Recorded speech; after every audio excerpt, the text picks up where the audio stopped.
Man, listen, leave it to the Clipse. Whenever I'm feeling like I need to feel rejuvenated in hip hop, whenever I need like something refreshing, whenever I need to hear something to put me back in that mode, when I really fell in love with hip hop as a little boy, like Pusha T and Malice always come through. Now we ain't heard from Malice in a while because Malice was, on his spiritual journey and so on and so forth, right? He was getting right with God and all of that. And now he's no Malice, right? But man, when I hear these brothers spit together, man, I'll be like, yo, this is some their pen is phenomenal. Not gonna lie, okay? For those who don't know, the Clipse got an album coming out, all right? And so they released a song called So Be It. Now, I'm listening to the song, and I'm like, man, Malice ain't lost it at all. What'd he say? Ain't no more Neptune, so P Saturn. Ain't no more Neptunes, so P, Pharell is Saturn, right? I said, that's a bar.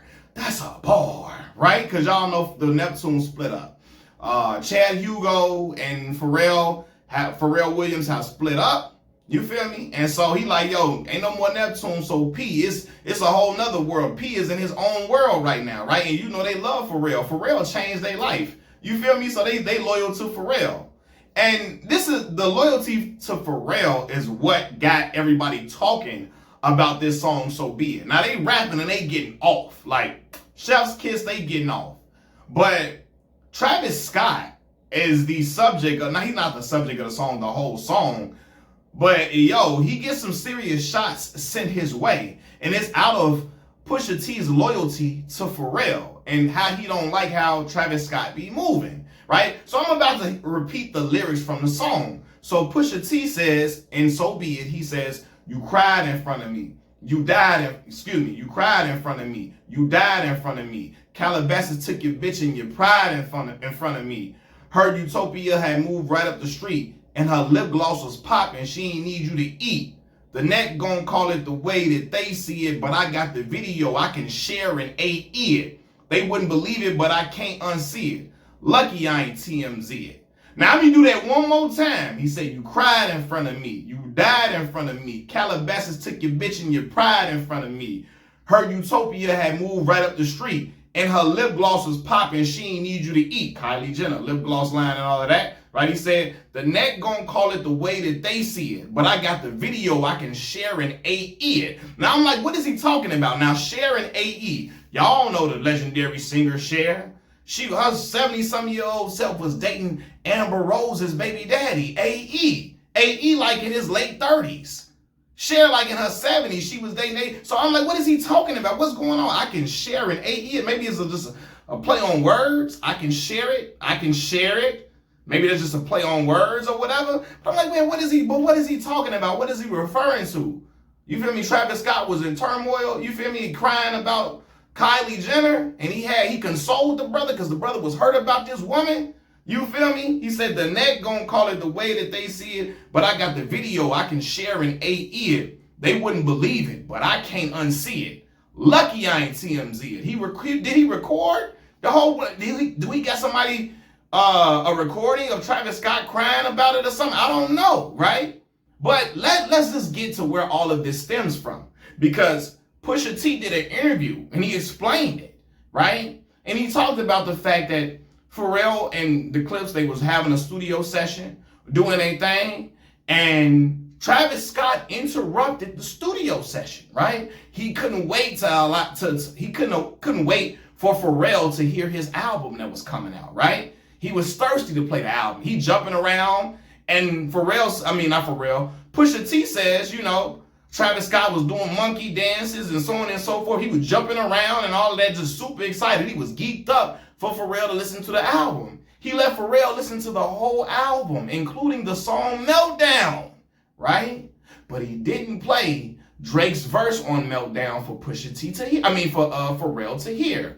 Now, for those who don't know, on the song Meltdown, right, off Travis Scott's album, Drake is sending shots at Pusha T. Drake is sending shots at Pharrell. Basically, he talking about, I melt down the chains that I bought from your boss or something. He throwing shots at Pharrell and all of that on that song, right? And so Pusha T like, damn, You came in here, you was so geek for us to hear your album. You all hugged up on Pharell. You all, for you acting like it's all love. And then you got dude on the album dissing Pharrell, although you all in his face geeked up to let him listen to the album. And then Pharrell is a producer on that album that you got, and you still got somebody on the album dissing him, right? And so Pusha T, Pharrell his boy. You feel me? Pusha T love Pharrell. Again, Pharrell changed the Clipse life.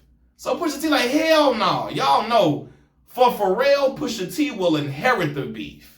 Like, for real. Like, anybody. Whether it be, you seen it from Wayne, Bird, because all that shit that happened with Wayne stemmed from Birdman not paying Pharrell for the What Happened to That Boy beat. Birdman never paid Pharrell for that beat, and Pusha T them all, hell no. So then they went and got that, Cash Money now, and then made Mr. Me Too, talking about how Wayne be copying their style with the bathing ape and all of that. So, he got a history of inheriting beef for Pharrell, so he ain't got no problem with it. So, like, Pusha T say, this dude, Travis Scott, he has no loyalty. He say Travis Scott is a creative player. He said, where the fuck they get dude from, man? I'm paraphrasing. I'm putting a little extra on it. But allow my narration, y'all. Allow me to narrate the situation, right? So he like, this dude, Travis Scott ain't got no loyalty. He's a chameleon. He switch up, right? And he accused Travis Scott of basically allowing his friends to be collateral damage at any turn in order for him to take a win, okay? He's saying Travis Scott don't care if anybody that he is close to or has respect for, or anybody he calls a friend, gets hit. And he don't care if they get hit in the process of him getting a W, in the process of him getting a win. What do I mean by this? Let's take it back to Sicko Mode, right? Sicko Mode is a song that's this is probably Travis Scott. This is his biggest record, right? It's him and Drake on the song. Now, Drake gets on the song, he dissing Kanye West all through that motherfucker. You feel me? Now, Travis Scott and Kanye West have close ties to each other for more reasons than one. They all was in a Kardashian family and clan. And Travis Scott looks up to Kanye West a lot. They had a close relationship and bond, right? But you allowing Drake to get on a song on your album and diss somebody that you really got close ties and a close relationship with in order for you to get a big moment. You're allowing Kanye to get dragged through the mud. Now, I don't give a fuck about Kanye West. I don't. As a Southside Chicagoan, I can give a rat's ass about Kanye. I love Kanye to start his career. That first 3 albums, I love that brother. You feel me? He changed my life when I seen him be a non-street dude coming from our city and still get love for being himself, right? But as of lately, I've been off Kanye West for so many different reasons. But with all that being said, Pusha T got a point like, you supposed to have a close relationship with Kanye, and then you allowing Drake to get on your album and diss him all on a song, on a big ass record, just for you to have that moment. You didn't tell Drake, don't do that. Don't do that, man. You just wanted to have that moment. Also, let's flip it to another thing. So, I'm going to say this too. I heard, now I don't know if this is true or not, I should have did my research. Sci-Hi the Prince allegedly helped Travis Scott write that song, right? Sci-Hi the Prince is on Good Music. He's on Good Music, Kanye West's label. He allegedly had Sci-Hi to help him write, Sci-Hi the Prince help him write that song without Sci-Hi even knowing that Drake is going to be on this record. And then he put Drake on the song afterward after allegedly Sci-Hi helped him write the song. Okay? Now let's get to a whole nother situation. So at Rolling Loud, Travis Scott is on stage with Future, and then he's begging Future and them to play Like That while he's on the stage with them, even though he had close ties with Drake, and Drake helped him, deliver one of the biggest records of his career. He wanted them to play a song where Drake is getting bodied on there. He begging them, hey, play that, play. He thirsty for them to play Like That, right? And they're like, what the fuck? Like, what do you got going on? You know what I'm saying? Like, it's for a lot of people, it's like, where does his loyalty lie? It looked crazy and it looked funny style to a lot of people. Like, Travis, what are you doing? You allow anybody to get hit up just for you to have a big moment or for you to be, you know, for you to have a W in a moment. You know what I'm saying? My bad, y'all. So yeah. So Pusha T seeing a pattern with him. Hold on. You allow Pharell to get dissed on an album that Pharrell is producing on your album that Pharrell is producing on. You came in the studio geek to let us hear the whole album, and you played everything for us except Drake's verse on Meltdown. Then you put the album out, and Pharrell is getting dissed on that song by Drake. You feel me? And you claiming you buddy with Pharrell. You feel me? Pharrell produced on your album. Then you allow Kanye West to get trashed on your big record, even though you got a close relationship with Kanye West. You allow Kanye West to get trashed on the biggest record of your life, right?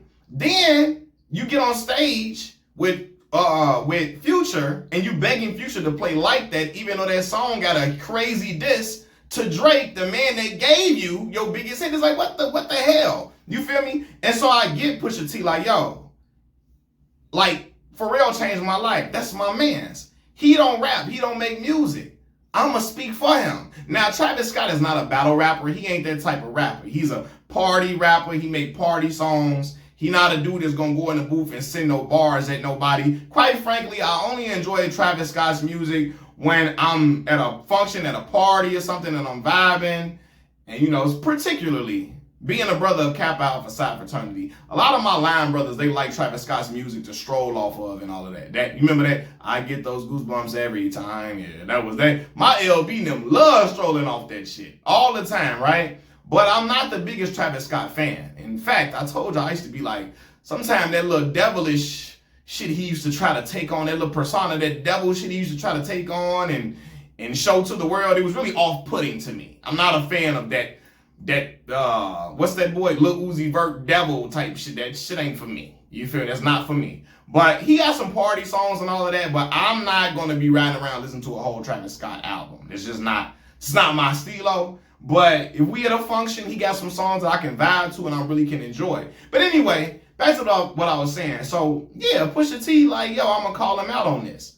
Because that was fraudulent for him to do that. Now, you got some people saying, here go Pusha T, trying to diss a rapper to get clout for his album. Here go Pusha T, trying to diss somebody so he can have a moment. But let me just remind y'all, this is not Pusha T's MO. This is not what he does regularly. This is not a routine thing for him. Pusha T's MO is coke rap. He rap about slanging dope and moving coke. That's what he do, right? It's only when he has problems with individuals does he come and drop disses. He gonna come at Wayne when he got problems with Wayne and Birdman and Cash Money Camp. He gonna come at Drake when he got problems with Drake. You feel me? Drake jump out the window and say something crazy to him, he gonna respond and bomb back, okay? He got problems with the way Travis Scott went about this whole situation with Pharrell. I hope, because I'm saying names and mixing up names at times, but he had a problem with how he did Pharrell. He like, I'm gonna inherit that. You know what I'm saying? And then in the interview, he did the ultimate disrespect. He said Travis Scott is harmless. He's harmless. I said, oh shit. I don't know about y'all, but calling another man harmless is like fighting words. In so many words, you saying he ain't gonna do shit to me. That what it sound like. You saying, man, he ain't gonna bust a grape in a fruit fight. He ain't finna do nothing. He's soft. He ain't finna do nothing. He calling you soft. Like, you, no, brother, you harmless. And then it doesn't make it any better that people was bringing up when Tory Lanez pressed Travis Scott. Remember, they was on the tour bus and he like, let's get out fighting. And Tory Lanez trying to scrap with him, telling him, let's go fight. And Travis Scott looking like, no, I don't want that. Right? And I'm not saying no man is weak for not being a fighter. I'm not calling him weak for not being a fighter or anything like that. I'm just assessing the situation and telling y'all what people are doing. Applying, you know, when Pusha T is calling Travis Scott harmless, people bringing up his confrontation that he had with Tory Lanez on a tour bus back in the day, right? But yeah, man, I ain't gonna lie though, this song fire. So be it is fire. It got me feeling like I had to go back and it put me in the mode to go back and listen to that family, that rock and roll that featured Lil Flip. That was my shit. But if you feel me, throw your bows up. That's that joint. When he say hustlers in my veins, you cannot stop this. Walking down the block with life in my pocket. I'm trying to score and get this shit off quick. I'm in that, what? I was in that, oh my, feel me? Throw your bows up. I'm like, man, I wanted to go to Virginia off that shit when I heard that. Take me to Norfolk. Take me to Norfolk, Virginia. VA was cracking. So I went to Hampton, Virginia to escort my homegirl to a ball one time. Had the time of my life out in Hampton. Norfolk, what's up, man? Shout out to Norfolk State. That's an HBCU out there. I'm an HBCU alum of Mississippi Valley State University. So, you know, shout out to the HBCUs, man. But listen, man. Hey, if the Clipse gonna be talking like this on the album, I gotta listen to it. Them boys be doing their thing, man. But let me just remind you, I'm gonna say it again. Pusha T's MO is not just to diss people when his album come out. He not like Jayceon Taylor, aka The Game, because The Game do that every single time. Pusha T is a person, if he got problems with you, he gonna say it in his music. He gonna put out something to let you know, I got an issue with you.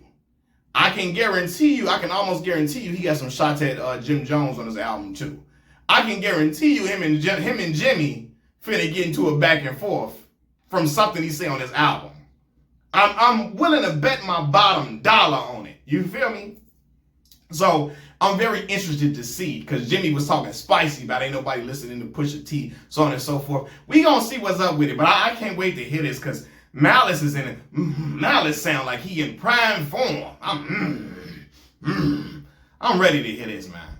Anyway, y'all, Machiavelli Mills TV, I'm out, y'all. Peace.